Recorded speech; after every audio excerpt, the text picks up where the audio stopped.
ಯೇಸು ಕ್ರಿಸ್ತನಲ್ಲಿ ನಿಮ್ಮೆಲ್ಲರನ್ನು ಸ್ವಾಗತಿಸ್ತೇನೆ. ಅಂತ್ಯಕಾಲದಲ್ಲಿ ನಾವು ಇದ್ದೇವೆ. ಪ್ರಿಯರೇ, ನಾವು ನಮ್ಮನ್ನೇ ಸಿದ್ಧಪಡಿಸಿಕೊಳ್ಳುವುದು ಬಹಳ ಅಗತ್ಯ. ಯೇಸು ಕ್ರಿಸ್ತನು ಈ ಭೂಮಿಗೆ ಇಳಿದು ಬಂದದ್ದು ಸತ್ಯ ಮತ್ತು ನಮಗೋಸ್ಕರ, ನಮ್ಮ ಪಾಪಗಳಿಗೋಸ್ಕರ ಸತ್ತು ಪರಲೋಕಕ್ಕೆ ಜೀವಂತವಾಗಿ ಎದ್ದು ಮಹಿಮೆಯ ಶರೀರದಲ್ಲಿ ಪರಲೋಕಕ್ಕೆ ಹಿಂತಿರುಗಿ ಹೋಗಿ ಈಗ 2000 ವರ್ಷಗಳು ಹತ್ತಿರವಾಗುತ್ತಿರುವಾಗ ಯೇಸು ದೇವರು ಬರುವ ಸಮಯವು ಭಾಳ ಹತ್ತಿರ ಆಯಿತು. ನಾನಿಲ್ಲಿ ಒಂದು ಪಿಕ್ಚರ್ ನಿಮಗೆ ಹಾಕ್ತೇನೆ, ಟೈಮ್ ಲೈನ್ ಪಿಕ್ಚರ್. ನಾನು ನಿಮಗೆ ಒಂದು ಟೈಮ್ ಲೈನ್ ಅಂತ ನಾವು ಮಾಡಿದ್ದೀವಿ, ಅದೊಂದು ಪಿಕ್ಚರ್ ದಯವಿಟ್ಟು ನೋಡಿ. ಇಲ್ಲಿ ಈ ಟೈಮ್ ಲೈನ್ ಪಿಕ್ಚರ್ ನೋಡುವಾಗ ಅಲ್ಲಿ ನಾವೊಂದು ಶಿಲುಬೆಯ ಚಿಹ್ನೆ ಹಾಕಿದ್ದೇವೆ. ಅದು ಯೇಸು ದೇವರು ಶಿಲುಬೆಯಲ್ಲಿ ಜಜ್ಜಲ್ಪಟ್ಟು ಪುನರ್ಜೀವಿತವಾಗಿ ಎದ್ದು ತನ್ನ ಪವಿತ್ರ ಆತ್ಮವನ್ನು ಜನರ ಮೇಲೆ ಸುರಿದು ಈ ಭೂಮಿಯ ಮೇಲೆ ಯೇಸು ಕ್ರಿಸ್ತನ ಸಭೆಯನ್ನು ಸ್ಥಾಪಿಸಿ ಇದು 2000 ವರ್ಷಗಳು ಹತ್ತಿರವಾಗುತ್ತಾ ಬಂತು. ನೀವು ಕೇಳಬಹುದು ಇದು ಹೇಗೆ ಆಯಿತು. ನಾನು ಹಿಂದಿನೊಂದು ಟಾಕಲ್ಲಿ ಹಾಕಿದ್ದೇನೆ, ದಾನಿಯೇಲನ ಪ್ರವಾದನೆ. ದಯವಿಟ್ಟು ಅನೇಕರು ನೋಡ್ತಾ ಇದ್ದೀರಾ, ನಿಮಗೆ ಧನ್ಯವಾದಗಳು ಹೇಳುತ್ತೇವೆ. ದಯವಿಟ್ಟು ಅದನ್ನು ಶೇರ್ ಮಾಡಿ ಮತ್ತು ಪುನಃ ನೋಡಿ, ಯಾಕೆಂದರೆ ನಾವು ಅಂತ್ಯಕಾಲದಲ್ಲಿ ಇದ್ದೇವೆ. ಅಲ್ಲಿ ನಾನು ಚೆನ್ನಾಗಿ ಕಲಿಸಿದ್ದೇನೆ 69 ವಾರಗಳು ಹೇಗೆ ಆಯಿತು. ಈಗ ಲಾಸ್ಟ್ ಕೊನೆಯದಾಗಿ 7 ವಾರಗಳು ಅದು ಯೆಹೂದ್ಯರಿಗೆ, ಅದು ಈಗ ಈ ಸಭೆ ಒಯ್ಯಲ್ಪಟ್ಟ ಮೇಲೆ ಅದು ನೆರವೇರುತ್ತದೆ. ಪ್ರಿಯರೇ, ಬೈಬಲಲ್ಲಿ ಬರುವ ಪ್ರತಿಯೊಂದು ವಚನಗಳು ನೆರವೇರುತ್ತವೆ. ಈಗ ಸಭೆ ಇಲ್ಲಿ ಈ ಭೂಮಿಯ ಮೇಲೆ 2000 ವರ್ಷಗಳಾಯಿತು, 2000 ವರ್ಷಗಳಾಗುತ್ತವೆ. ಯಾಕೆಂದು ನಿಮಗೆ ಹೇಗೆ ಗೊತ್ತು ಅಂತ ಕೇಳಿದರೆ ಅಲ್ಲಿ ನಾನು ಹೇಳ್ತೇನೆ, 31 AD 31 ಶತಮಾನದಲ್ಲಿ ಯೇಸುದೇವರು ಶಿಲುಬೆಯಲ್ಲಿ ಜಜ್ಜಲ್ಪಟ್ಟರು. ಈಗ 2031ರಲ್ಲಿ 30ರಲ್ಲಿ ನಾವು ವಿಶ್ವಾಸವೇ. ಬೈಬಲ್ ಕ್ಯಾಲೆಂಡರ್ ಪ್ರಕಾರ ಇದು ಅಂತ್ಯವಾಗುವ ಸಮಯವಾಗಿದೆ. ಅದರ 7 ವರ್ಷಗಳ ಮೊದಲು ಯೇಸು ಕ್ರಿಸ್ತನು ತನ್ನ ಮದುಮಗಳು ಸಭೆಯನ್ನು ಒಯ್ಯಲ್ಪಡಲು ಬರಲಿದ್ದಾನೆ. ಅದರಲ್ಲಿ ದೇವರು ಈ ಘಟನೆಗಳು ಹತ್ತಿರವಾಗ ಏನಾಗುತ್ತದೆ ಅಂತ ತನ್ನ ಶಿಷ್ಯರು ಕೇಳಿದಾಗ ಯೇಸು ದೇವರಲ್ಲಿ ಉತ್ತರವನ್ನು ಮತ್ತಾಯ 24, ಮಾರ್ಕ 13, ಲೂಕ 21ರಲ್ಲಿ ವಿವರಿಸಿದ್ದಾನೆ. ಅವುಗಳನ್ನು ನಾವು ನೋಡುವ. ಬನ್ನಿರಿ ಪ್ರಾರ್ಥಿಸುವ. ಪರಲೋಕದಲ್ಲಿ ವಾಸಿಸುವ ನಮ್ಮ ತಂದೆ, ಈ ಸಮಯದಲ್ಲಿ ಕೋಟಿ ಕೋಟಿ ಸ್ತೋತ್ರ ಹೇಳುವಾಗ ತಂದೆ, ನನ್ನನ್ನು ಮತ್ತು ಇಲ್ಲಿ ವಿಡಿಯೋ ರೆಕಾರ್ಡಿಂಗ್ ಮಾಡ್ತಿರುವ ಮನೋಹರನ್ನು ನಮ್ಮನ್ನೆಲ್ಲರನ್ನು ನಿನ್ನ ಕೈಯಲ್ಲಿ ಒಪ್ಪಿಸ್ತೇನೆ. ಬರುವ ದಿನಗಳಲ್ಲಿ ವಿಡಿಯೋವನ್ನು ಕೇಳುವವರಿಗೂ ಆಶೀರ್ವದಿಸು ಮತ್ತು ಯಾರು ನಿನ್ನನ್ನು ನಂಬಿದ್ದಾರೆ ಇನ್ನು ಹೆಚ್ಚಾಗಿ ನಿನ್ನಲ್ಲಿ ಬಾಳುವಂತೆ ಸಹಾಯ ಮಾಡು. ಯಾರು ನಂಬಿಲ್ಲ ದೇವರೇ, ಅವರನ್ನು ಕಣ್ಣುಗಳನ್ನು ತೆರೆದು ನಿನ್ನನ್ನು ನಂಬಿ ನಿನ್ನನ್ನು ಅವರ ಒಡೆಯ ರಕ್ಷಕನಾಗಿ ಮಾಡಿ ಆತ್ಮಿಕ ಸಭೆಗಳಲ್ಲಿ ಸೇರಲ್ಪಟ್ಟು ನೀನು ಬರುವ ಸಮಯದಲ್ಲಿ ಒಯ್ಯಲ್ಪಡಲು ಸಹಾಯ ಮಾಡು ಎಂದು ಯೇಸು ಕ್ರಿಸ್ತ ನಾಮದಲ್ಲಿ ಬೇಡಿ ಹೊಂದಿಕೊಂಡಿದ್ದೇವೆ. ಆಮೇಲೆ ಬನ್ನಿರಿ ಪ್ರಿಯರೇ, ನಾನು ನಿಮಗೆ ಪುನಃ ಕೇಳ್ಕೊಳ್ತೇನೆ, ಒಂದು ವೇಳೆ ನೀವು ನಮ್ಮ ಪೇಜ್ ಲೈಕ್ ಹಾಕಿಲ್ಲ, ಯೂಟ್ಯೂಬಿಗೆ ಸಬ್ಸ್ಕ್ರೈಬ್ ಮಾಡಿಲ್ಲ, ದಯವಿಟ್ಟು ಸಬ್ಸ್ಕ್ರೈಬ್ ಮಾಡಿ, ಶೇರ್ ಮಾಡಿ ಮತ್ತು ಆಶೀರ್ವಾದನೂ ಹೊಂದಿರಿ. ನೀವು ಶೇರ್ ಮಾಡೋದರಿಂದ ಕಿರೀಟಗೋಸ್ಕರ ನಿಶ್ಚಯವಾಗಿ ನೀವು ಸಹಾಯವನ್ನು ಮಾಡುವಾಗ ಕಿರೀಟವನ್ನು ಹೊಂದುವುದು ನಿಶ್ಚಿತವಾಗಿದೆ. ಯಾಕೆಂದರೆ ನೀವು ಸೇವೆ ಮಾಡ್ತೀರಾ ಶೇರ್ ಮಾಡಿದರೆ. ದಯವಿಟ್ಟು ಶೇರ್ ಮಾಡಿ. ನಾನಿವತ್ತು ನೋವನಿಗೆ ಯೇಸು ದೇವರು ಹೇಳಿದರು ನಾವೆಯನ್ನು ಕಟ್ಟಲಿಕ್ಕೆ. ಇದು ಯಾಕೆ, ಹೇಗೆ, ನಾನು ಇವತ್ತು ಸಂಪೂರ್ಣವಾಗಿ ವಿವರಿಸೋದಿಲ್ಲ. ಇವತ್ತು ಮೊದಲನೇ ಭಾಗವನ್ನು ನಿಮಗೆ ವಿವರಿಸ್ತೇನೆ. ನಾವು ಮತ್ತಾಯ 24ನೇ ಅಧ್ಯಾಯಕ್ಕೆ ಹೋಗುವ. ಅಲ್ಲಿ ಮತ್ತಾಯನು ಯೇಸು ದೇವರ ಶಿಷ್ಯರು ಮಾರ್ಕ್ 13:3ನೇ ವಚನ ಇರ್ತದೆ. ಅಲ್ಲಿ ಪೇತ್ರ ಮತ್ತು ಯೋಹನ್ನ ಮತ್ತು ಜೇಮ್ಸ್ ಮತ್ತು ಆಂಡ್ರೂ ಈ 4 ಮಂದಿ ಯೇಸು ದೇವರಿಗೆ ಒಂದು ಪ್ರಶ್ನೆಯನ್ನು ಕೇಳ್ತಾರೆ. ಅಲ್ಲಿ ಎಣ್ಣೆ ಮರದ ಬಳಿಯಲ್ಲಿ ಕೂತುಕೊಂಡಿದ್ದಾರೆ. ಆತನು ಅಲ್ಲಿ ಮಾರ್ಕ 24:3 ನೋಡುವ. ಆತನು ಎಣ್ಣೆ ಮರಗಳ ಗುಡ್ಡದ ಮೇಲೆ ಕೂತುಕೊಂಡಾಗ ಶಿಷ್ಯರು ಪ್ರತ್ಯೇಕವಾಗಿ ಆತನ ಬಳಿಗೆ ಬಂದು ಇವು ಯಾವಾಗ ಆಗುತ್ತದೆ ಅಂದರೆ ಈ ಅಂತ್ಯವು ಯಾವಾಗ ಆಗುತ್ತದೆ ಎಂದು ಕೇಳಿದಾಗ ಯೇಸು ದೇವರು ಅವರಿಗೆ ಅನೇಕ ಉತ್ತರಗಳನ್ನು ಕೊಟ್ಟಿದ್ದರು. ಪ್ರತ್ಯೇಕವಾಗಿ 4ನೇ ವಚನಲ್ಲಿ ಹೇಳುತ್ತಾರೆ ಯೇಸು ದೇವರು, ಯೇಸು ಪ್ರತ್ಯುತ್ತರವಾಗಿ ಅವರಿಗೆ, ಯಾವನಾದರೂ ನಿಮ್ಮನ್ನು ಮೋಸಗೊಳಿಸಿದಂತೆ ಎಚ್ಚರಿಕೆಯಿಂದಿರಿ. ಮೊದಲನೇದಾಗಿ ಇರ್ತಾರೆ, ನಿಮಗೆ ಯಾರು ಮೋಸ ಮಾಡದಂತೆ ಎಚ್ಚರಿಕೆ ಆಗಿರಿ. ಯಾವ ಮೋಸ? ಪ್ರಿಯರೇ, ನಾವೊಂದು ವೇಳೆ ದೇವರ ವಾಕ್ಯಗಳನ್ನು ಕಲಿಯದಿದ್ದರೆ, ದೇವರ ಜ್ಞಾನವಿಲ್ಲದಿದ್ದರೆ ನಿಶ್ಚಯವಾಗಿ ಮೋಸ ಹೊಂದುತ್ತೇವೆ. ಅದರಿಂದ ಜಾಗೃತಿಯಾಗಿರಬೇಕು. ಈ ಬೈಬಲಲ್ಲಿ ಕೊಟ್ಟ ಭಾವವಾಣಿಗಳನ್ನು ಕರಿಬೇಕು. ಅಲ್ಲಿ ಭಾವವಾಣಿ ಈ ಭಾವವಾಣಿ ಅಂತ ಓಡೋದು ಬದಲು ಬೈಬಲಲ್ಲಿ ಹೇಳಿದ ಭಾವವಾಣಿಗಳನ್ನು ಕಲಿಯಬೇಕು ಮತ್ತು ಆ ಭಾವವಾಣಿಗಳನ್ನು ಜ್ಞಾನ ತಿಳಿದು ಅದರಲ್ಲಿ ನಡೆಯಲು ನಾವು ಪ್ರಯತ್ನಿಸಬೇಕು. ಹಾಲೆಲೂಯ. ಪ್ರಿಯರೇ, ಅಲ್ಲಿ ಯೇಸು ದೇವರು ಮತ್ತಾಯ 24ರಲ್ಲಿ ನಿಶ್ಚಯವಾಗಿ ಹೇಳ್ತಾರೆ. ಅನೇಕ ಹೇಳ್ತಾರೆ, ಓ ಯೇಸು ದೇವರು ಯಾವಾಗ ಬರುತ್ತಾರೆ, ಯಾವ ಸಮಯ ದಿನ ನಮಗೆ ಗೊತ್ತಿಲ್ಲ. ಖಂಡಿತವಾಗಿ ಯೇಸು ದೇವರಲ್ಲಿ ಹೇಳ್ತಾರೆ. ಆದರೆ 36ನೇ ವಚನ, ಆದರೆ ಆ ದಿನವಾಗಲಿ ಗಳಿಗೆಯಾಗಲಿ ನನ್ನ ತಂದೆಗೆ ಮಾತ್ರ ಹೊರತು ಮತ್ತಾರಿಗೂ ಪರಲೋಕದ ದೂತರಿಗೂ ತಿಳಿಯುವುದು. ಆದರೆ ಆವಾಗ ಯೇಸು ದೇವರು ಭೂಮಿಯಲ್ಲಿದ್ದರು, ಇವತ್ತು ನಿಶ್ಚಯವಾಗಿ ಪರಲೋಕದಲ್ಲಿ ಇದ್ದಾರೆ, ಅವರಿಗೆ ತಿಳಿಯೋದು ಯಾವುದು ಇಲ್ಲ. ಆದರೆ ಅಲ್ಲಿ ದಯವಿಟ್ಟು 37ನೇ ವಚನ, ಆದರೆ ಯೇಸು ದೇವರು ಇಲ್ಲಿ ಚಿಹ್ನೆಯನ್ನು ಕೊಡ್ತಾರೆ, ನೋವನ ದಿವಸಗಳು ಇದ್ದಂತೆ ಮನುಷ್ಯ ಕುಮಾರನ ಬರುಣವು ಇರುವುದು. ಆದರೆ ದಯವಿಟ್ಟು ಅಲ್ಲಿ ಅಂಡರ್ಲೈನ್ ಮಾಡಿ, ಆದರೆ ನೋವನ ದಿವಸಗಳು ಇದ್ದಂತೆ ಮನುಷ್ಯ ಕುಮಾರನು ಬರುಣವು ಇರುವುದು. ಹಾಗಾದರೆ ಈ ಘಟನೆ ಏನು? ನೋವ ಅಂದರೆ ಯಾರು? ನೋವನ ಸಮಯದಲ್ಲಿ ಏನಾಯಿತು? ಯಾಕೆ ಯೇಸು ದೇವರು ನಮಗೆ ಎಚ್ಚರಿಕೆಯನ್ನು ಕೊಡುತ್ತಾರೆ? ನಾವು ಇದನ್ನು ಸ್ವಲ್ಪ ತಿಳಿದುಕೊಳ್ಳುವ. ಇದು ತಿಳಿದುಕೊಳ್ಳಲು ನಾವು ಸ್ವಲ್ಪ ಹಿಸ್ಟ್ರಿ ನಾವು ನೋಡಬೇಕು. ಅಲ್ಲಿ ನಾವು ನೋಡ್ತೇವೆ, ನಾವು ಹೋಗುವ ಆದಿಕಾಂಡ ಪುಸ್ತಕದ ಬೈಬಲ್ ಉಂಟು, ಮೊದಲನೇ ಪುಸ್ತಕ ಅದು. ಆದಿಕಾಂಡ ಅಂದರೆ ಮೊದಲನೇ ಪುಸ್ತಕ, 5ನೇ ಅಧ್ಯಾಯಕ್ಕೆ ನಾವು ಹೋಗುವ. ಅಲ್ಲಿ ಸ್ವಲ್ಪ ಆದಾಮನ ವಂಶಾವಳಿ ನೋಡುವ. ಆದಾಮನು ಯಾರು? ಆದಾಮನು ದೇವರು ಸೃಷ್ಟಿಸಿದ ಮನುಷ್ಯ, ತನ್ನ ಕೈಯಲ್ಲೇ ಮಣ್ಣಿನಿಂದ ಸೃಷ್ಟಿಸಿ ತನ್ನ ಶ್ವಾಸವನ್ನು ಬಿಟ್ಟನು. ಆದರೆ ಆದಾಮನು ದೇವರು ಹೇಳಿದ ವಾಕ್ಯಕ್ಕೆ ವಿರೋಧ ಹೋಗಿ ಅವನನ್ನು ಅಸುಂದರವಾದ ಪ್ರಸನ್ನತೆ, ದೇವರ ಪ್ರಸನ್ನತೆ, ಅಸುಂದರವಾದ ತೋಟದಿಂದ ದೇವರು ಅವನನ್ನು ಹೊರಗೆ ಹಾಕಿದರು.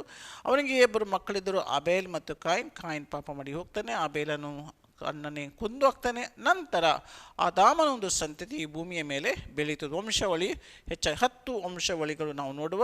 ಯಾಕೆಂದರೆ 10 ಭಾಳ ಅಗತ್ಯ. 10 ನಂಬರ್ ಮಾತ್ರ ಒಂದು ಪಾಪ ಮಾಡಿದಾಗ ಯೆರೆಮೀಯ ಪ್ರವಾದಿ ಹೇಳಿದ ಪ್ರಕಾರ 10 ಜನಾಂಗಗಳಿಗೆ ಹೋಗ್ತದೆ. ಇಲ್ಲಿ ಯಾವ ಪಾಪ ಅದು ನಾವು ನೆಕ್ಸ್ಟ್ ನೋವನ ಸಮಯದಲ್ಲಿ ಯಾವ ಪಾಪವಾಯಿತು ಅದನ್ನು ನಾನು ಪಾರ್ಟ್ 2 ಅಲ್ಲಿ ಹೇಳ್ತೇನೆ. ಈಗ ಪಾರ್ಟ್ 1 ಅದನ್ನು ನಾನು ವಿವರಿಸೋದಿಲ್ಲ. ನೀವು ಇದನ್ನು ನೋಡಿದರೆ ನಂತರ ನಿಶ್ಚಯ ನೋಡ್ತೇನೆ. ನಾನು ಪುನಃ ನಿಮ್ಮಲ್ಲಿ ಬೇಡ್ಕೊಳ್ತೇನೆ, ದಯವಿಟ್ಟು ಆ ದಾನಿಯೇಲ್ ಪ್ರವಾದಿ ಮತ್ತು ಅದನ್ನೆಲ್ಲ ನೀವು ದಯವಿಟ್ಟು ಶೇರ್ ಮಾಡಿ. ನೆರವೇರುತ್ತದೆ ಈ ಟಾಕ್ಗಳನ್ನು ಶೇರ್ ಮಾಡಿ. ಯಾಕಂದರೆ ಯೇಸು ದೇವರು ನಿಶ್ಚಿತವಾಗಿ ಬೇಗನೆ ಬರಲಿದ್ದಾರೆ. ಅದಕ್ಕೆ ಸಮಯ ಬೇಗ ಹೇಳಲಿಕ್ಕೆ ಆಗೋದು. ಯಾವಾಗ ಬರ್ತಾರೆ? ಇವತ್ತು ಸಾಯಂಕಾಲ ಬರ್ಬೋದು, ನಾಳೆ ಬರ್ಬೋದು, ಒಂದು ವಾರದಲ್ಲಿ ಬರ್ಬೋದು, ಒಂದು ತಿಂಗಳಲ್ಲಿ ಬರ್ಬೋದು, ನನಗೆ ಗೊತ್ತಿಲ್ಲ. ಆದರೆ ಬೇಗನೆ ಬರುತ್ತಾರೆ. ನಮಗೆ ಆ ದಿನ ಸಮಯ ಗೊತ್ತಿಲ್ಲ. ಯಾಕೆ ದಿನ ಸಮಯ ನಮಗೆ ಗೊತ್ತಿಲ್ಲ? ಯಾಕೆ ಯೇಸು ದೇವರು ಹೇಳಲಿಲ್ಲ? ಯಾಕೆಂದರೆ ಸೈತಾನನಿಗೆ ಇದು ತಿಳಿಯಬಾರದು ಎಂದು. ಇವತ್ತು ಸೈತಾನನಿಗೆ ಬಹಳ ಪ್ರಯತ್ನ ಮಾಡ್ತಾನೆ ಆ ದಿನವನ್ನು ತಿಳಿಯಲು. ಆದರೆ ಆ ದಿನ ಯೇಸು ದೇವರು ಯಾಕೆ ಹೇಳಲಿಲ್ಲ ಅಂದರೆ ಸೈತಾನನಿಗೆ ಈ ಗೂಢಾರ್ಥ ಕೊಡಬಾರದು ಎಂದು ಅಷ್ಟೇ. ಹಾಲೆಲೂಯ.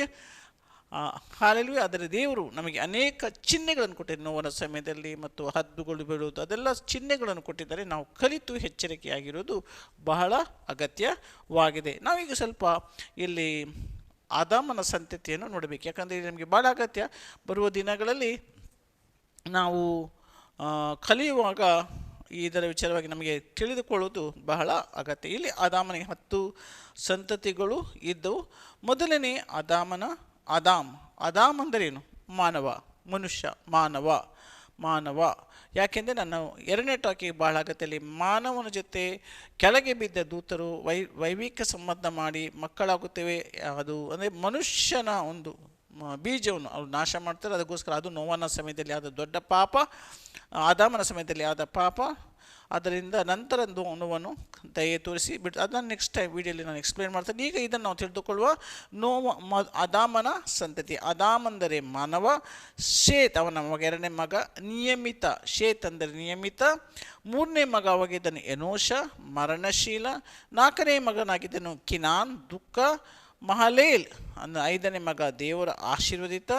ಯಾರೇದ್, ಇಳಿಯುವನು. ಮತ್ತು ಅನೋಕನನ್ನು ಎತ್ತಲ್ಪಟ್ಟವನು, ಅವನನ್ನು ದೇವರು ಎತ್ತಲ್ಪಟ್ಟಿದ್ದರು.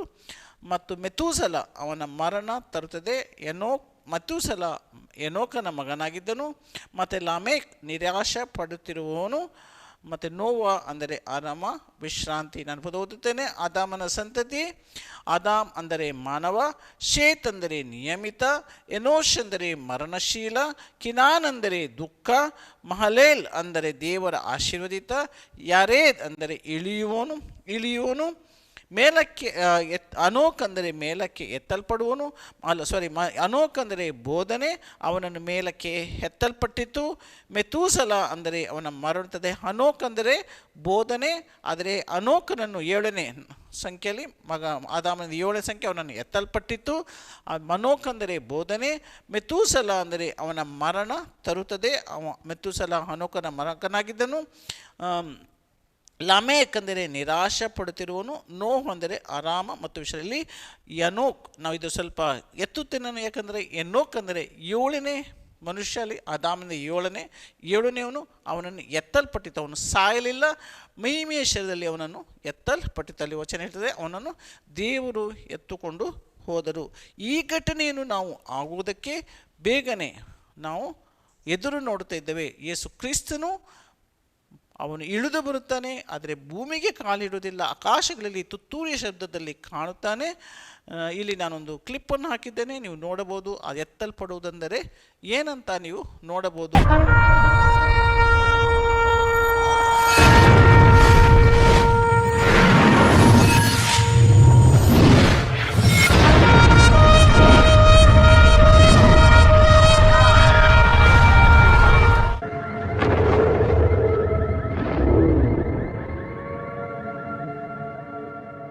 ಅಲ್ಲಿ ತುತ್ತೂರಿಯ ಶಬ್ದವಾಗ್ತದೆ. ಯಾರು ಯೇಸು ಕ್ರಿಸ್ತನನ್ನು ನಂಬಿದ್ದಾರೋ ಅವರು ಭೂಮಿಯಿಂದ ಏಳುತ್ತಾರೆ, ಮತ್ತು ಯಾರು ಮೊದಲೇ ನಿಶ್ರಾಂತಿ ಅಂದರೆ ಮರಣ ಹೊಂದಿದ್ದಾರೆ, ಭೂಮಿ ತೆರೆಯುತ್ತದೆ, ಭೂಮಿಯಿಂದ ಎದ್ದು ಬರುತ್ತಾರೆ. ಪರಲೋಕದಿಂದ ಅವರ ಆತ್ಮ ಪ್ರಾಣ ಇಳಿದು ಬಂದು ಆ ಶರೀರದಲ್ಲಿ ಸೇರುತ್ತದೆ. ನಾವೆಲ್ಲರೂ ಒಂದಾಗಿ ಯೇಸು ಕ್ರಿಸ್ತನ ಜೊತೆ ಪರಲೋಕಕ್ಕೆ ಒಯ್ಯಲ್ಪಡುತ್ತೇವೆ ಮಹಿಮೆ ಶರೀರದಿಂದ. ನಂತರ ದುಃಖ, ಶಾಪ, ಮರಣ ಎಲ್ಲವೂ ನಾಶವಾಗಿ ಹೋಗ್ತದೆ, ಹೊಸ ಶರೀರ ಸಿಗ್ತದೆ. ಅಲ್ಲಿ ನಾವು ಯೇಸು ಕ್ರಿಸ್ತನ ಜೊತೆ 7 ವರ್ಷಗಳಿರುತ್ತೇವೆ, ಭಾಳ ಸಂತೋಷ ಅಲ್ಲಿ. ಮತ್ತು ಅಲ್ಲಿ ನಮಗೆ ಮದುವೆ ಆಗ್ತದೆ, ಕಿರೀಟ ಸಿಗ್ತದೆ. ಅಲ್ಲಿ ಒಂದು ಬಹಳ ಅಗತ್ಯ ಭೀಮಾ ಸೀಟ್ ಅಂತ ಒಯ್ಯಲ್ಪಟ್ಟ ನಂತರ ದೇವರ ಮುಂದೆ ನಮಗೆ ನಿಲ್ಲಕ್ಕೆ ಉಂಟು. ಅಲ್ಲಿ ಪರೀಕ್ಷೆ ಆಗ್ತದೆ, ಮತ್ತು ಅದರ ನಾವು ರಕ್ಷಣೆ ನಾವು ಕಳೆದುಕೊಳ್ಳದಿದ್ದರೆ ನಮಗೆ ಕಿರೀಟ ಸಿಕ್ಕಲು ಒಂದು ರಕ್ಷಣೆಗೆ ಒಂದು ನಮಗೆ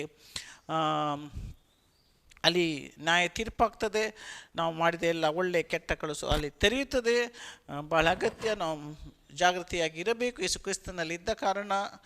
ಮತ್ತು 7 ವರ್ಷಗಳ ನಂತರ ನಾವು ಈ ಭೂಮಿಗೆ ಇಳಿದು ಬರ್ತದೆ. 7 ವರ್ಷ ಸಂಕಷ್ಟದ ದಿನಗಳು, ಅದು ಪ್ರತ್ಯೇಕವಾಗಿ ಯೆಹೂದ್ಯರಿಗೆ. ಯಾಕೋಬನ ಸಂಕಷ್ಟಗಳು ಅಂತ ಕೂಡ ಯೆರೆಮೀಯ ಪ್ರವಾದಿ ಹೇಳುತ್ತಾನೆ, ಅದು ಯೆಹೂದ್ಯರಿಗೆ. ಇವತ್ತು ನಿಶ್ಚಿತವಾಗಿದೆ, ನಾವು ನೋಡಬೇಕು ಇವತ್ತು ಇಸ್ರಾಯೇಲಲ್ಲಿ ಏನಾಗ್ತಾಯಿದೆ, ಪ್ರಪಂಚದಲ್ಲಿ ಏನಾಗ್ತಾಯಿದೆ. ಪ್ರಿಯ ಯೇಸು ಕ್ರಿಸ್ತನ ಬರುವ ಸಮಯವು ಭಾಳ ಹತ್ತಿರವಾಗಿದೆ. ಅದು ಇವತ್ತು ನಾವು ನೋಡುವ ಎನೋಕ್ ಅಂದರೆ ಎತ್ತಲ್ಪಟ್ಟವನು ಅಂತ ನಾವು ವಚನದಲ್ಲಿ ನೋಡ್ತೇವೆ. ಯಾಕೆ ಈ ಘಟನೆ ನಾವು ಬಹಳವಾಗಿ ನೋಡಬೇಕಂದರೆ, ಇವತ್ತು ನಾವು ಕೂಡ ಯೇಸು ಕ್ರಿಸ್ತನಲ್ಲಿ ಎತ್ತಲ್ಪಡುತ್ತೇವೆ. ಅದಕ್ಕೋಸ್ಕರ ಎನೋಕ್ ಅಂದರೆ ನಾವು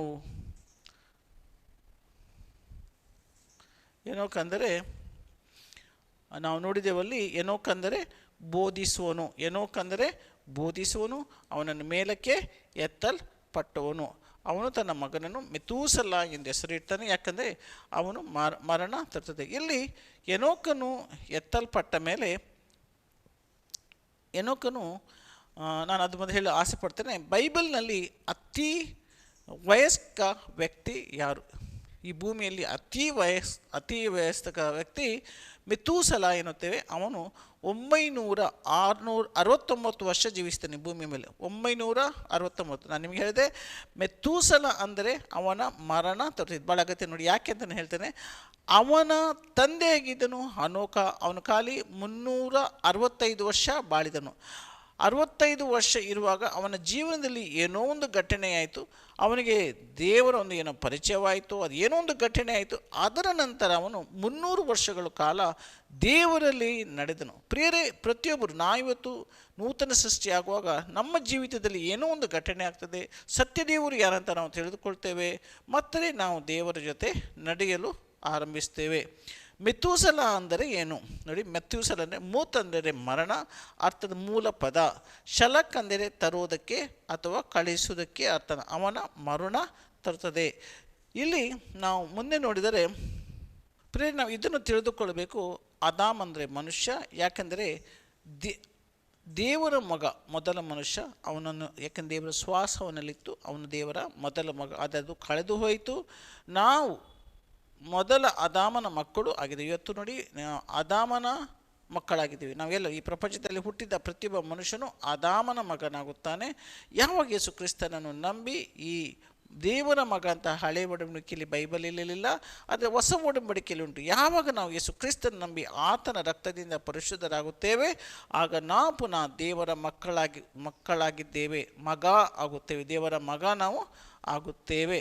ಹಾಗಾದರೆ ಪ್ರೀತಿಯ ಜನರು ಯಾರನ್ನು ಕೇಳ್ತಿದ್ದೀರಾ? ಏನೋಕಂದರೆ ಬೋಧಿಸುವನು. ನಾವು ಏನೋಕನು ಈ ಭೂಮಿಯಲ್ಲಿ 365 ವರ್ಷ ಜೀವಿಸಿದನು. ಅದು ಇಲ್ಲಿ ನೋವನಿಗೆ ದೇವರು ಹೇಳ್ತಾರೆ, ಯಾಕಂದರೆ ಈ ಭಯಂಕರ ಪಾಪ ಇರ್ತದೆ. ನೋವನಿಗೆ ಹೇಳ್ತಾರೆ,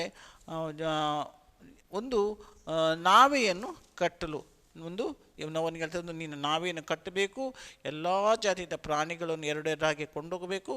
ನೋವನಿಗೆ ಹೆಂಡತಿ ಇದ್ದರು ಮತ್ತು 3 ಮಗಂದಿರಿದ್ದರು, 3 ಸೊಸೆ ಇದ್ದರು, ಹಾಗೆ ಅವರು 8 ಮಂದಿ ಇದ್ದರು. ಅವರೆಲ್ಲರೂ ಆ ನಾವೆಯೊಳಗೆ ಹೋಗಬೇಕು. ನೋವನು ಈ ನಾವೆಯನ್ನು ಕಟ್ಟಲು 120 ವರ್ಷಗಳನ್ನು ತೆಗೆದನು. 120 ವರ್ಷಗಳು. ಯಾಕೆ 120 ವರ್ಷಗಳು ಏನು ಮಾಡ್ತಿದ್ದನು?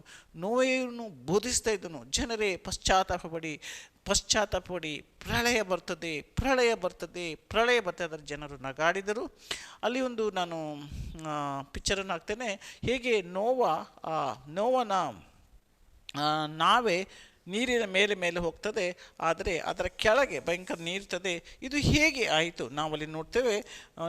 ಆದಿಕಾಂಡ 7ನೇ ಅಧ್ಯಾಯ 11ನೇ ವಚನದಲ್ಲಿ ನೋಡಿದರೆ, ನೋವನು ಜೀವಮಾನದ 600ನೇ ವರ್ಷದ 2ನೇ ತಿಂಗಳಲ್ಲಿ, ಅಂದರೆ ಅದೇ ತಿಂಗಳಿನ 17ನೇ ದಿವಸದಲ್ಲಿ ಮಹಾ ಆಘಾತದ ಬುಗ್ಗೆಗಳು ಹೊಡೆದವು. ಭೂಮಿ ಹೊಡಿತು. ಭೂಮಿ ಹೊಡಿತು. ಭೂಮಿಯಿಂದ ನೀರು ಬರ್ತಾಯಿತ್ತು. ಭೂಮಿಯಿಂದ ನೀರು ಬಂತು ಮತ್ತು ಆಕಾಶಗಳ ತೆರೆದುಪಟ್ಟು 40 ದಿವಸ 40 ರಾತ್ರಿ ಮಳೆ ಬಂತು. ಪ್ರಿಯರೇ, ದೇವರು ನೋವನಿಗೆ ನಾವೇನು ಕಟ್ಟಲಿದ್ದರು. ಈ ನಾವೆಯಲ್ಲಿ ಯಾಕೆ ನೋವೆ ಅಂದರೆ ಕಂಫರ್ಟ್. ನೋವ ಅಂದರೆ ಅಂತ ನೋಡುವ. ನೋವ ಅಂದರೆ ಆಶ್ವಾಸ ಅಥವಾ ವಿಶ್ರಾಂತಿ. ನೋವನು ದೇವರ ಮುಂದೆ ಕರುಣೆಯನ್ನು ಕೊಟ್ಟನು. ಅಲ್ಲಿ ಹಿಬ್ರೂ ಅಧ್ಯಾಯಕ್ಕೆ ಹೋದರೆ ಅಲ್ಲಿ ವಚನ ಹೀಗೇನಂತದೆ, ನೋವನು ದೇವರು ಕೊಟ್ಟ ಎಚ್ಚರಿಕೆಗೆ ನಮ್ರನಾಗುತ್ತಾನೆ, ವಿಧೇಯನಾಗುತ್ತಾನೆ ಮತ್ತು ನಾವೆಯನ್ನು ಕಟ್ಟುತ್ತಾನೆ. ಈ ನಾವೇ 120 ವರ್ಷ ಕಟ್ಟುವಾಗ ನೋಡಿ, ಅಲ್ಲಿ ನೋವನು ಎಚ್ಚರಿಕೆ ಕೊಟ್ಟಾಗ ದೇವರು ಅವನು ಜಾಗೃತಿಯಾಗುತ್ತಾನೆ, ಎಚ್ಚರಿಕೆ ಕೊಟ್ಟ ದೇವರಿಗೆ ವಿಧೇಯನಾಗುತ್ತಾನೆ ಮತ್ತು ನಾವೆಯನ್ನು ಕಟ್ಟುತ್ತಾನೆ. ಜನರು ಅವನಿಗೆ ನಗಾಡ್ತಿದ್ರು, ತಮಾಷೆ ಮಾಡ್ತಿದ್ರು. ಇವತ್ತು ಕೂಡ ನಾವು ವಿಶ್ವಾಸಿಗಳಾದಾಗ, ಯೇಸು ಕ್ರಿಸ್ತನಲ್ಲಿ ನಡೆದಾಗ ನಾವು ಅನೇಕ ಮಾತುಗಳನ್ನು ಕೇಳಲು ಬೀಳುತ್ತದೆ. ಇದು ನಾವು ಹೊಸದಾಗಿ ಏನಲ್ಲ, ಆ ಮೊದಲಿನಿಂದ ಈ ಘಟನೆ ನಡೆಯುತ್ತಾ ಇದೆ. ಇಲ್ಲಿ ನೋವನಿಗೆ ಕೂಡ ಈ ಮಂಜೂಷವನ್ನು ನೋವೆಯನ್ನು ಕಟ್ಟಿದಾಗ ಅವನು ಜನರು ನಗಾಡ್ತಾಯಿದ್ರು. ಮತ್ತು ಅದರಲ್ಲಿ ಏನಾಯಿತು, ಅಷ್ಟು ಭೂಮಿಗಳು ಹೊಡೆದು ಮಳೆ ಬಂತು. ಆದರೆ ಮತ್ತು 40 ದಿವಸ ಮೇಲೆ ಅಂದರೆ ಆ ನಾವೇ ಮೇಲೆ ಹೋಯ್ತು. ಬೆಟ್ಟಗಳು ಎಲ್ಲವೂ ನೀರಿನ ಕೆಳಗೆ ಹೋಯ್ತು, ಆದರೆ ನಾವೇ ಮೇಲೆ ಹೋಯ್ತು. ಇನ್ನೊಂದು ಲೆಕ್ಕದಲ್ಲಿ ಹೇಳೋದಾದರೆ ಪ್ರಿಯರೇ, ಇವತ್ತು ನಾವು ಯೇಸು ಕ್ರಿಸ್ತನಲ್ಲಿ ಇರುವ ಕಾರಣ, ಯೇಸು ಕ್ರಿಸ್ತನಲ್ಲಿ ನಾವು ನೂತನ ಸೃಷ್ಟಿಯಾಗಿ ಅವನೊಬ್ಬನೇ ಒಡೆಯ ರಕ್ಷಕ ಎಂದು ಸ್ವೀಕರಿಸಿದಾಗ, ಖಂಡಿತವಾಗಿ ಈ ಪ್ರಪಂಚಕ್ಕೆ ಬರುವ ದಿನಗಳಲ್ಲಿ ಜಾಸ್ತಿ ದಿನ ಇಲ್ಲ, ಜಾಸ್ತಿ ತಿಂಗಳಿಲ್ಲ, ನಾವು ಆಗಲೇ ನೋಡ್ತಾ ಇದ್ದೇವೆ ಹೆರಿಗೆಯ ನೋವು ಅನ್ನುತ್ತಾರೆ ಯೇಸು ದೇವರು. ಈ ಪ್ರಳಯ, ಭೂಕಂಪಗಳು, ಬೇರೆ ಅನೇಕ ರೀತಿಯಲ್ಲಿ ಹೆಚ್ಚೆಚ್ಚಾಗಿ ಹೋಗುತ್ತದೆ. ಅನೇಕ ಟೆಕ್ನಾಲಜಿ, ರೋಗಗಳು, ಔಷಧಿಗಳು, ಮಾಡಿದ ತಿನ್ನುವ ವಸ್ತುಗಳಲ್ಲಿ ಔಷಧಗಳು, ಇದೆಲ್ಲ ಹೆಚ್ಚೆಚ್ಚಾಗಿ ಹೋಗುತ್ತಾ ಉಂಟು. ಪಾಪವು ಹೆಚ್ಚೆಚ್ಚಾಗಿ ಹೋಗುತ್ತದೆ. ಮನುಷ್ಯರ ಮರಣ, ಯುವಕರು ಸಾಯೋದು, ಮಕ್ಕಳು ಸಾಯೋದು, ಇದು ಹೆಚ್ಚೆಚ್ಚಾಗಿ. ಯಾಕೆ? ಮೆಡಿಕೇಷನ್, ಟೆಕ್ನಾಲಜಿ, ಇದರಿಂದ ಅನೇಕ ಔಷಧಿಗಳು, ಇದರಿಂದೆಲ್ಲ ಹೆಚ್ಚೆಚ್ಚಾಗಿ ಹೋಗುತ್ತಾ ಇದೆ.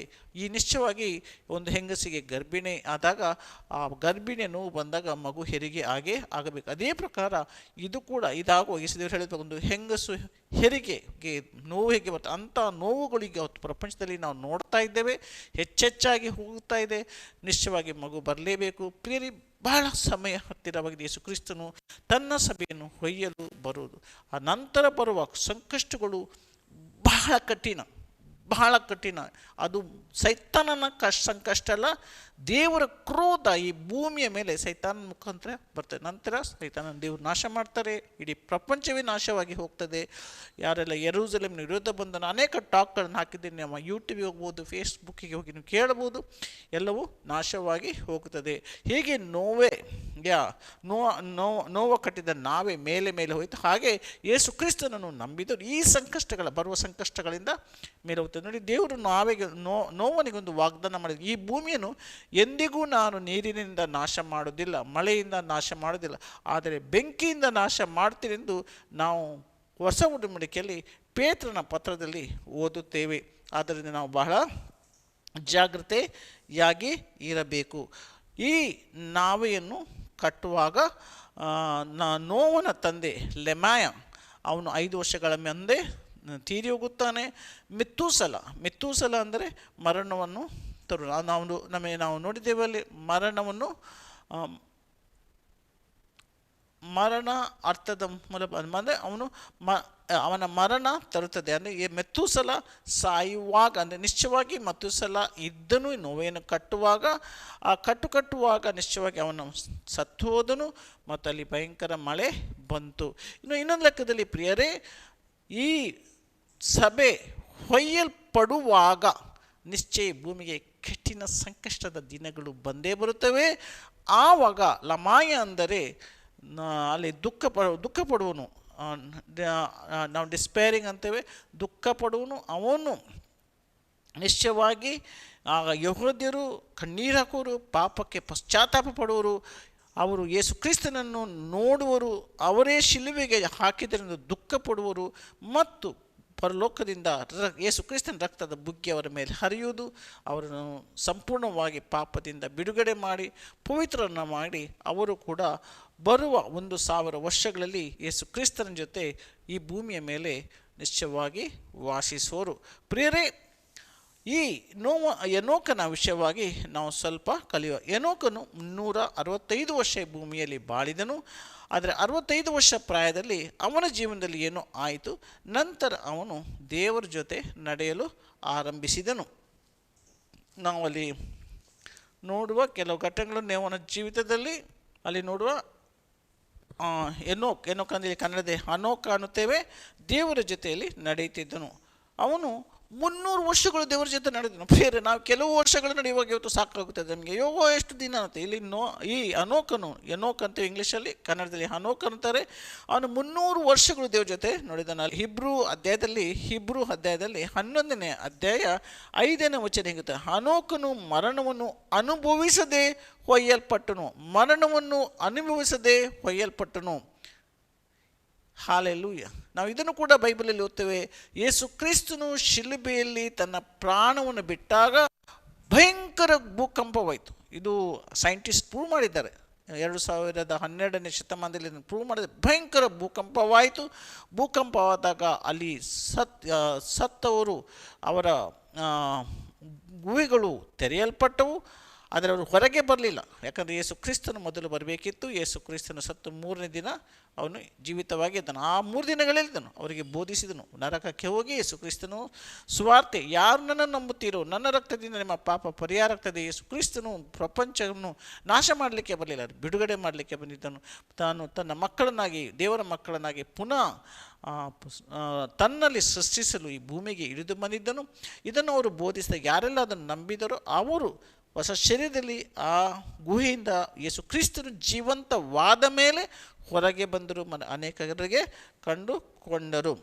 ಪ್ರಿಯರೇ, ಇಲ್ಲಿ ಈ ಎನೋಕನು ಇಲ್ಲಿ ವಚನದ ಅನೋಕನು ಮರಣವನ್ನು ಅನುಭವಿಸದೆ ಒಯ್ಯಲ್ಪಟ್ಟ ನಂಬಿಕೆ ಅವನಿಗೆ ಭಾಳ ಒಂದು ದೊಡ್ಡ ನಂಬಿಕೆ ದೇವರಲ್ಲಿ ಇತ್ತು. ಈ ನಂಬಿಕೆ ಭಾಳ ಅಗತ್ಯ. ನೀವು ಅನೇಕರು ಹೇಳ್ಬೋದು, ಇದೆಲ್ಲ ಹೇಗೆ ಆಗ್ತಾಯಿದೆ, ಇದೆಲ್ಲ ಸುಳ್ಳು, ಬೈಬಲ್ ಸುಳ್ಳು.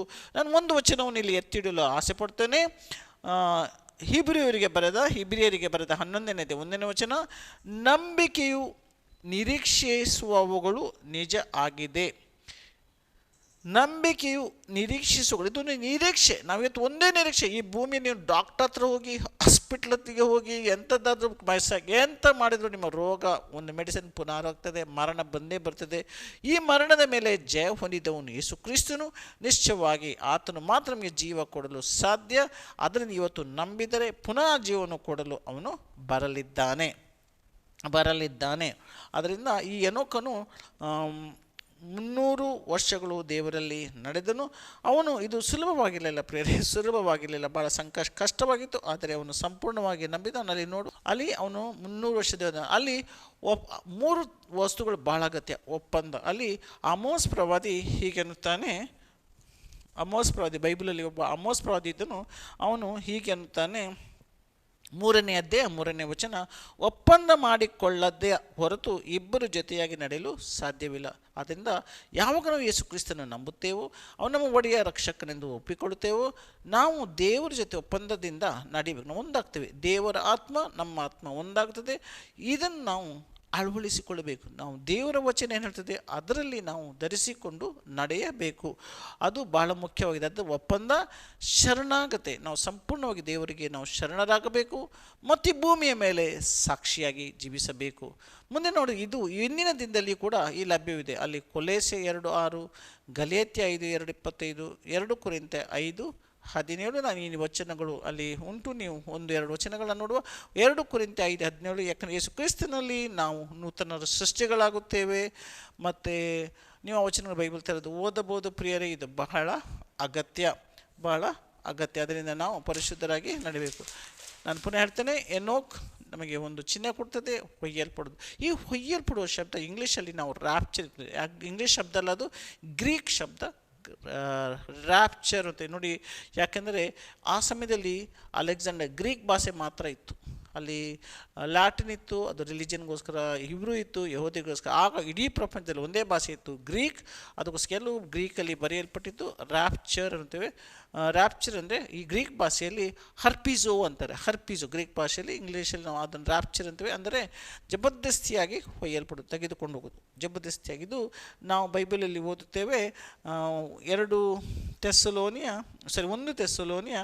4:ರಲ್ಲಿ ಪೌಲ ಬರೀತಾನೆ, ಇದಲ್ಲದೆ ಸಹೋದರರೇ, ನಿರೀಕ್ಷೆ ಇಲ್ಲದ ಬೇರೆಯವರಾಗಿ ನಾವು ಒಂದು ಸಲ ಯೇಸು ಕ್ರಿಸ್ತನನ್ನು ನಂಬಿದ ಮೇಲೆ ನಾವು ನಿರೀಕ್ಷೆ ಇಲ್ಲದವರಾಗಿ ಜೀವಿಸಬಾರ್ದು. ನಮಗೆ ಒಂದೇ ನಿರೀಕ್ಷೆ, ಯೇಸು ಕ್ರಿಸ್ತನು ಬರುತ್ತಾನೆ, ಒಯ್ಯಲ್ಪಡುತ್ತಾನೆ, ನಮಗೆ ಹೊಸ ಶರೀರ ಸಿಗ್ತದೆ, ಮಹಿಮೆಯ ಶರೀರ ಸಿಗ್ತದೆ.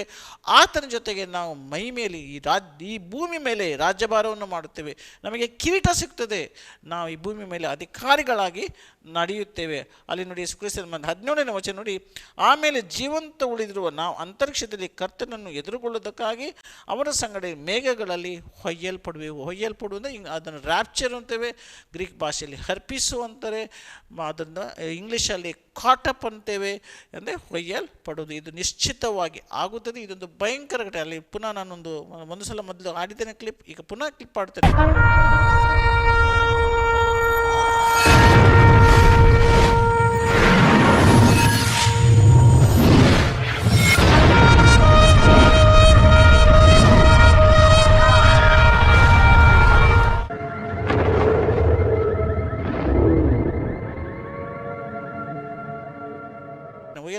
ಸಡನ್ಲಿ ತುತ್ತೂರಿ ಶಬ್ದ ಆಗ್ತದೆ. ಜನರು ಅಂದರೆ ಭೂಮಿಯಲ್ಲಿ ಎಷ್ಟು ಜನರು ನಾಪತ್ತೆ ಹೋಗ್ತಾರೆ. ಇಂಗ್ಲೀಷಲ್ಲಿ ಕೆಲವರು ಹೇಳ್ತಾರೆ ಏಲಿಯನ್ಸ್ ಅಂತ. ಏಲಿಯನ್ ಅಲ್ಲ, ಅದು ಜನರನ್ನು ಹೊಯ್ಯಲ್ಪಡೋದು. ಅದೊಂದು ಭಾಳ ಒಂದು ಘಟನೆ ದೇವರು ತೋರಿಸ್ತಾರೆ. ಯಾವ ಜನರು ಯೋಚಿಸಿಲ್ಲ. ಆದರೆ ಯೇಸು ಕ್ರಿಸ್ತನಲ್ಲಿ ನಾವು ಯಾರು ಇದ್ದೇವೋ, ನಾವು ಬೈಬಲಲ್ಲಿ ಓದುತ್ತೇವೆ, ಬೈಬಲನ್ನು ನಾವು ನಂಬುವವರು ಆಗಿದ್ದೇವೆ. ಹಾಲೆಲೂಯ. ನಾನೀಗ ನಿಮಗೆ ಮೆತೂಸೆಲನ ವಿಚಾರವಾಗಿ ಹೇಳಿದೆ, ಲಮಾಯನ ವಿಚಾರವಾಗಿ ಹೇಳಿದೆ. ನಾವು ಈಗ ಈ ನೋವೆಯಲ್ಲಿ 8 ಮಂದಿ ಮಾತ್ರ ಇದ್ದರು. 8 ಅಂದರೆ ಭಾಳ ಒಂದು ಅಗತ್ಯದ ನಂಬರ್. 7 ಬೈಬಲಲ್ಲಿ ಭಾಳ ಸಂಪೂರ್ಣತೆ. 7ರ ನಂತರ 8 ಬೀಳ್ತದೆ. ಅದು ಪುನಃ ಜೀವಿತವಾಗೋದು, ನೂತನ ಸೃಷ್ಟಿಯಾಗೋದು, ಹೊಸತನವು ಆರಂಭವಾಗ್ತದೆ. ಅದಕ್ಕೆ 8 ಮಂದಿಯಲ್ಲಿದ್ದರು. ಪ್ರಿಯರೇ, ಇವತ್ತು ಕೂಡ ನಾವು ಯೇಸು ಕ್ರಿಸ್ತನಲ್ಲಿ ನಂಬಿದರೆ, ಯೇಸು ಕ್ರಿಸ್ತನಲ್ಲಿ ಜೀವಿಸಿದರೆ, ಆತನೇ ಒಡೆಯ ರಕ್ಷಕ. ಒಂದೇ ದೋಣಿ. ಆ ದೋಣಿಯಲ್ಲಿ ನಾವಿದ್ದರೆ ಖಂಡಿತವಾಗಿ ಯೇಸು ಕ್ರಿಸ್ತನ ತುತ್ತೂರಿಯ ಶಬ್ದವನ್ನು ನಾವು ಕೇಳುವರಾಗಿದೆ. ದಿನ ಜಾಸ್ತಿ ಇಲ್ಲ, ಅಲ್ಪ ಸಮಯ. ಇವತ್ತು ಬಂದರೂ ಕೂಡ ನಿಮಗೆ ಆ ಭಾಗ್ಯವು ಸಿಕ್ಕುವುದು ನಿಶ್ಚಿತವಾಗಿದೆ. ಯಾಕಂದರೆ ಯೇಸು ದೇವರೊಂದು ಘಟನೆಯಲ್ಲಿ ಹೇಳಿದುಂಟು, ಕೊನೆಗೆ ಬಂದವನಿಗೆ ಕೂಡ ಅದೇ ಸಂಬಳವು ಸಿಕ್ಕಿತು. ಖಂಡಿತವಾಗಿ ಆ ಸಂಬಳ ನಿಮಗೆ ನಿಶ್ಚಿತವಾಗಿ ಸಿಕ್ಕುತ್ತದೆ. ಆ ಸಂಬಳವಾಗಿದೆ ಹೊಯ್ಯಲ್ಪಡುವುದರಲ್ಲಿ ನೀವು ಕೂಡ ಹೊಯ್ಯಲ್ಪಡುವಿರಿ. ಒಂದು ವೇಳೆ ನೀವು ಯೇಸು ಕ್ರಿಸ್ತನ ನಿಮ್ಮ ಒಡೆಯ ರಕ್ಷಕರೆಂದು ಸ್ವೀಕರಿಸಿಲ್ಲ, ಇವತ್ತು ಪ್ರಿಯರೇ, ಇವತ್ತು ಒಂದೇ ಮಾಡಬೇಕು, ದೇವರೇ ನಾನು ಪಾಪಿ, ನನಗೋಸ್ಕರ ನೀನು ಶಿಲುಬೆಯಲ್ಲಿ ಜಜ್ಜಲ್ಪಟ್ಟೆ, ನಿನ್ನ ಪವಿತ್ರ ರಕ್ತದಿಂದ ನನಗೆ ನನ್ನ ಪಾಪವನ್ನು ತೆಗೆದು ನನಗೆ ಹೊಸ ಜೀವನ ಕೊಟ್ಟಿದ್ದೆಂದು ವಚನ ಹೇಳ್ತದೆ. ನಾನು ಇದನ್ನು ಸಂಪೂರ್ಣವಾಗಿ ನನ್ನ ಹೃದಯದಲ್ಲಿ ನಂಬುತ್ತೇನೆ, ನನ್ನ ತುಟಿಗಳಲ್ಲಿ ಘೋಷಿಸುತ್ತೇನೆ ಮತ್ತು ಅದರಲ್ಲಿ ನಾನು ಜೀವಿಸ್ತೇನೆ. ಆಗ ನಿಶ್ಚಿತವಾಗಿ ನೀವು ನೂತನ ಸೃಷ್ಟಿಯಾಗಿರಿ. ನಂತರ ಒಂದು ಬೈಬಲ್ ತೆಗೆದುಕೊಂಡು ಯೇಸು ದೇವರು ಬರುವ ತನಕ ಓದಿರಿ ಮತ್ತು ಅದನ್ನು ನಿಮ್ಮ ಜೀವನದಲ್ಲಿ ಅಳವಡಿಸಿರಿ. ಒಂದು ವೇಳೆ ನೀವು ಯೇಸು ಕ್ರಿಸ್ತನನ್ನು ಸ್ವೀಕರಿಸಿದ್ದೀರಿ, ನಿಮ್ಮ ಒಡೆಯ ರಕ್ಷಕನೆಂದು ನಂಬಿದ್ದೀರಾ, ಆದರೆ ಪವಿತ್ರ ಜೀವನದಲ್ಲಿ ನೀವು ನಡೆಯುತ್ತಿಲ್ಲ. ಅಲ್ಲಿ 2 ತಿಮೋಥಿ 2:19 ಹೇಳ್ತದೆ. 2 ತಿಮೋಥಿ 2:19 ವಚನ ಹೀಗನ್ನುತ್ತದೆ, ಹಾಲೆಲೂಯಾ. ಯಾದರೂ ದೇವರು ಅಸ್ತಿವಾರವು ಖಂಡಿತವಾಗಿ ನಿಲ್ತಾನೆ, ದೇವರ ಮಾತುಗಳು ನಿಶ್ಚಯವಿರುತ್ತೆ, ಅದರ ಮೇಲೆ ತನ್ನವನು ಯಾರೆಂಬುದನ್ನು ಕರ್ತನು ತಿಳಿದ ನಂತಲೂ ಮತ್ತು ಕ್ರಿಸ್ತನ ನಾಮವನ್ನು ಹೇಳಿಕೊಡಲೆಲ್ಲರೂ ದುಷ್ಟತನವನ್ನು ಬಿಟ್ಟು ಬಿಡಬೇಕಂತಲೂ ಮುದ್ರೆ ಉಂಟು. ನಾವು ಪಾಪದಿಂದ ಹೊರಗೆ ಬರಬೇಕು. ಅಪ್ಪಿತಪ್ಪಿ ನಾವು ಬಿದ್ದಾಗ ಪಶ್ಚಾತ್ತಾಪ ಪಡಬೇಕು. ಶರೀರವನ್ನು ಬಿದ್ದು, ಆದರೆ ಬೇಕಂತ ಬಿದ್ದು ನಾವು ಅದರಲ್ಲಿ ಹೊರಳಾಡಿದರೆ ಭಾಳ ಕಷ್ಟ ಪ್ರಿಯರೇ. ಅದರಿಂದ ಯಾರು ಯೇಸು ದೇವರು ನಂಬಿಲ್ಲ, ಇವತ್ತು ನಂಬಿ ಈ ನಾವೆಯು ಎಷ್ಟು ದಿನವಿತ್ತು, ಅದು ಏನಾಯಿತು, ಮತ್ತು ಅಂತ್ಯ ದಿನವೇನಾಗುತ್ತದೆ, ಆ ನೋವನ ಸಮಯದಲ್ಲಿ ಯಾವ ಪಾಪವಿತ್ತು, ಇದರ ವಿಚಾರವಾಗಿ ನಾನು ಭಾಗ 2ರಲ್ಲಿ ನಿಮಗೆ ಕಲಿಸ್ತೇನೆ.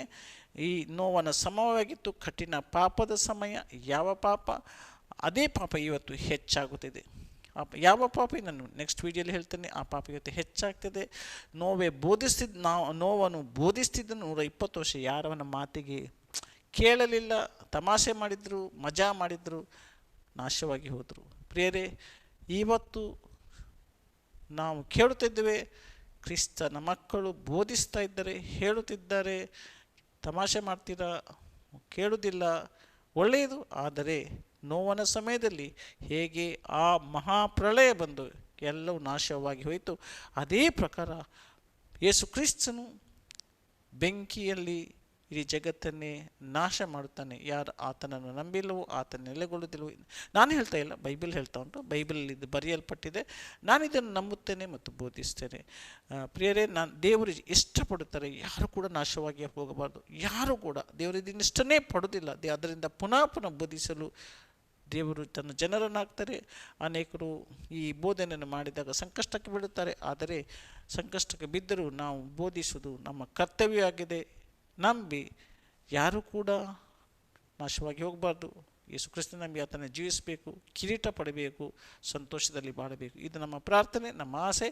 ನೀವೊಂದು ಒಳ್ಳೆಯ ಮಂಗಳೂರು ಪಟ್ಟಣದಲ್ಲಿದ್ದರೆ ದಯವಿಟ್ಟು ಇಲ್ಲಿ ಪ್ರತಿ ಭಾನುವಾರ ಕನ್ನಡ, ಇಂಗ್ಲೀಷ್, ಹಿಂದಿಯಲ್ಲಿ 9:30 ಆರಾಧನೆ ಉಂಟು. ಈ ಕುಟುಂಬಕ್ಕೆ ನಾನು ನಿಮ್ಮನ್ನು ಸ್ವಾಗತಿಸ್ತೇನೆ. ಈ ಕುಟುಂಬದ ಒಡೆಯನಾಗಿದ್ದಾನೆ, ಸ್ಥಿರವಾಗಿದ್ದಾನೆ ಯೇಸು ಕ್ರಿಸ್ತನು. ಈ ಸಭೆ, ಈ ಕುಟುಂಬ ಮನುಷ್ಯನ ಶಕ್ತಿಯಿಂದ ನಡೆಯುವುದಿಲ್ಲ, ಪವಿತ್ರಾತ್ಮನ ಬಲದಿಂದ, ಪವಿತ್ರಾತ್ಮನ ಜ್ಞಾನದಿಂದ ಈ ಕುಟುಂಬ ನಡೆಯುತ್ತದೆ. ಈ ಕುಟುಂಬದ ಸದಸ್ಯರಾಗಲು ನಿಮ್ಮನ್ನು ನಾನು ಯೇಸು ಕ್ರಿಸ್ತನ ನಾಮದಲ್ಲಿ ಸ್ವಾಗತಿಸ್ತೇನೆ. ಆಮೆನ್.